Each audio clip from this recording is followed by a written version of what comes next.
मित्रों नमस्कार, मैं मयंक त्रिपाठी नव ज्ञान ज्योतिष चैनल पर आप सभी दर्शकों का हार्दिक स्वागत करता हूं। आज के वीडियो में जानेंगे वृषभ राशि वालों के लिए ग्रह गोचर कैसा बना हुआ है, किन किन मामलों में आपको जबरदस्त तरीके से फायदा होने वाला है, कौन कौन से बड़े लाभ आपके नवंबर के महीने में इंतजार कर रहे हैं। कुछ मामलों में तो बहुत ही बढ़िया रिजल्ट मिलता हुआ दिखाई पड़ रहा है क्योंकि आपके कुंडली में ग्रह स्थिति बड़ी गजब की बनी हुई है। प्लैनेटरी पोजीशन सुन लीजिए। आज मैं चार्ट नहीं लगा पाया हूं क्योंकि मैं आउट ऑफ स्टेशन हूं। लग्नेश आपके 3 नवंबर तक का चौथे भाव में रहेंगे, उसके बाद ये त्रिकोण भाव में नीच के होंगे। दूसरी चीज, मंगल सूर्य 15 तारीख तक ये आपके छठे भाव में रहेंगे और बुध भी यहीं रहेंगे, और उसके बाद ये सभी ग्रह राशि परिवर्तन करके आपके 7वें भाव में चले जाएंगे। शनि का जो शश योग है यथावत जारी रहेगा। उधर राहु राशि परिवर्तन करके आपके इच्छा पूर्ति के भाव में डट चुके हैं। गुरु पूर्णतः पाप प्रभाव से मान के चलिए 70% जो है आजाद हो चुके हैं। अभी तक जो गुरु चंडाल दोष बना हुआ था, इससे गुरु की जान छूट गई है। गुरु जो है पूर्णतः आजाद हो गए हैं। ये एक बहुत बड़ा प्लस पॉइंट है। यह है ग्रह की स्थिति। अब आप ये जान लीजिए, यह जो मैं राशिफल बता रहा हूं, यह आप वृषभ लग्न और वृषभ राशि दोनों के अनुसार देख सकते हो। कंफ्यूज होने की जरूरत नहीं है। मान लिया आपकी वृषभ लग्न है और राशि कोई और है, तो आप दोनों का वीडियो देख लीजिएगा। दोनों में फल बढ़िया बताया गया है तो रिजल्ट बहुत बढ़िया मिलेगा। एक में फल अच्छा बताया गया है, एक में खराब बताया गया है, तो रिजल्ट आपको 50-50 मिलेगा। अब शुरू करते हैं वीडियो और जानते हैं सबसे पहले उन व्यक्तियों के विषय में जो लोग नौकरी कर रहे हैं। जो भी जातक नौकरी पेशा हैं, चाहे वो सरकारी नौकरी कर रहे हैं या आप प्राइवेट संस्था में जॉब कर रहे हैं, भैया स्थिति आपके लिए बहुत बढ़िया बनी हुई है। कहीं कोई दिक्कत नहीं है क्योंकि आपका कर्म भाव बहुत मजबूत चल रहा है और ये लंबे समय तक मजबूत रहने वाला है, जिसके प्रभाव से नौकरी में लगातार अपने उच्चस्थ अधिकारियों का आपको साथ मिलेगा और कहीं ना कहीं स्थितियां पॉजिटिव रिस्पांस करते हुए दिखेंगी। अगर नौकरी नहीं है तो आपको तन मन से जुट जाना चाहिए।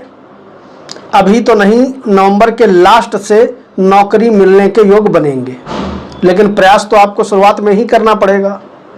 तो कुल मिलाकर के राजकीय कार्यों में आपको सफलता मिलेगी। सरकार से जुड़ करके कोई काम कर रहे हो तो आपको जबरदस्त सफलता मिलेगी, और वहीं पर कार्य क्षेत्र आपका बढ़ता हुआ दिखाई पड़ेगा। व्यापारियों के लिए भी समय की चाल लगभग आधा महीना अच्छी है, आधा महीना डामाडोल है। यानी कि शुरुआत का जो महीना है 15 तारीख तक का, व्यापारियों के व्यापार में बहुत अच्छा रिस्पांस मिलता नहीं दिखाई पड़ेगा, लेकिन 15 दिन स्थिति अच्छी रहेगी। इसके बाद बात करेंगे अगर विद्यार्थियों की, तो आपके कुंडली में भी भैया विद्यार्थियों को निश्चित तौर पे संघर्ष करते हुए देखना पड़ेगा, क्योंकि आपके कुंडली में बुद्धि भाव पे शुक्र देवता बैठ जाएंगे और जब यहाँ पर ये बैठेंगे तो हो जाएंगे नीच के। और ग्रह कोई भी हो, जब नीच का होता है तो जिस भाव में नीच का होता है निश्चित तौर पे दिक्कत उत्पन्न करता है। लेकिन सिर्फ ये गड़बड़ ही करेंगे ऐसा नहीं है, बुद्धि में भटकाव जरूर लाएंगे। पढ़ाई से मन आपका उचटता हुआ दिखाई पड़ेगा, लेकिन वहीं पर कहीं ना कहीं जब ये त्रिकोण भाव में लग्नेश होकर के बैठेंगे तो लाभ के लिए जो समय है, इच्छा पूर्ति के लिए जो समय है, वह काफ़ी हद तक का आपको अच्छा होते हुए दिखाई पड़ेगा। यानी कि पैसे के लिए और आमदनी के लिए यहाँ पर शुक्र का पंचम भाव में बैठना ठीक है, क्योंकि ये एक तरफ पढ़ाई से मन हटाएंगे तो दूसरी तरफ उच्च भाव पे दृष्टि जब मारेंगे तो जाहिर सी बात है 11वां भाव आपका थोड़ा मजबूती पाएगा और आमदनी के स्रोत आपके बढ़ते हुए दिखाई पड़ेंगे। लेकिन विद्यार्थियों के लिए दिक्कत है। और दूसरी चीज़ ये भी ध्यान रखिएगा भैया, इस महीना खाना थोड़ा संभल के खाइएगा। अगर आप होटल वगैरह पे खाते हो तो कोशिश करना कि सात्विक आहार आप ग्रहण करो, क्योंकि कहीं ना कहीं पेट से संबंधित दिक्कत होते हुए दिखाई पड़ सकती है। ऐसे योग दिखाई पड़ रहे हैं। हालांकि बहुत समय तक नहीं रहेगा, लेकिन 1 हफ्ता ही ये दिक्कत वाला समय रहेगा। उसके बाद स्थितियां आपको नॉर्मल होते हुए दिखाई पड़ेंगी। प्रेमी जोड़ों के लिए समय कतई बढ़िया नहीं है। प्रेमबाजी के चक्कर से दूर रहो, हाथ जोड़ लो, वही बढ़िया है। अन्यथा आपका प्रेमी आपको उठा के गड्ढे में डाल देगा, यानी कि ऐसा आपके साथ धोखा कर सकता है जिसकी आप उम्मीद नहीं किए हो। बात करें अगर वैवाहिक जीवन की, तो वैवाहिक जीवन के लिए स्थिति 50-50 है। 50-50 क्यों है? क्योंकि आपके कुंडली में सप्तमेश होते हैं मंगल देवता, अपने ही स्थान का व्यय कर रहे हैं और सूर्य के साथ बैठे हुए हैं। इसके बाद सूर्य के साथ 16 तारीख से सप्तम स्थान पे हो जाएगा। तो कभी कभी नोक झोंक होते हुए दिखाई पड़ेगा, कभी गुस्सा कभी प्यार वाला हिसाब किताब रहेगा, यानी कि लड़ाई झगड़ा नोक झोंक चलता रहेगा पूरा नवंबर का महीना। एक चीज ध्यान रखिएगा। अब अगर बात करें भाग्य आपका कितना साथ देगा, तो आपके कुंडली में भाग्य से अपने स्थान से द्वितीय बैठे हैं, किसी भी प्रकार का कोई दिक्कत नहीं है। भाग्य जबरदस्त तरीके से आपका साथ देता रहेगा, भाग्य से आपको लाभ मिलता रहेगा। जो लोग यात्रा करना चाहते हो भैया यात्रा करो। गुरु पूर्णतः पाप मुक्त हो चुके हैं, 12वें भाव में बैठे हैं, मंगल गुरु ठीक आमने सामने बैठे हैं। तो यात्राओं के लिए स्थिति पूरा महीना अनुकूल बनी हुई है, कहीं कोई दिक्कत नहीं, यात्राओं से आपको लाभ मिलेगा। एक चीज बहुत बढ़िया बनी हुई है कि जिन लोगों के शत्रु बहुत ज्यादा हैं या मुकदमे कई चल रहे हैं, तो उनके लिए नवंबर का पीरियड जो है भैया गोल्डन समय लेकर के आ रहा है। आपके शत्रुओं का अंत होता हुआ दिखाई पड़ेगा। कोर्ट कचहरी वाद विवाद मुकदमों से कहीं ना कहीं आपको छुटकारा मिलता हुआ दिखाई पड़ेगा। ऐसा रास्ता मिल जाएगा कि आप इन चीज़ों का आसानी से फेस कर सको।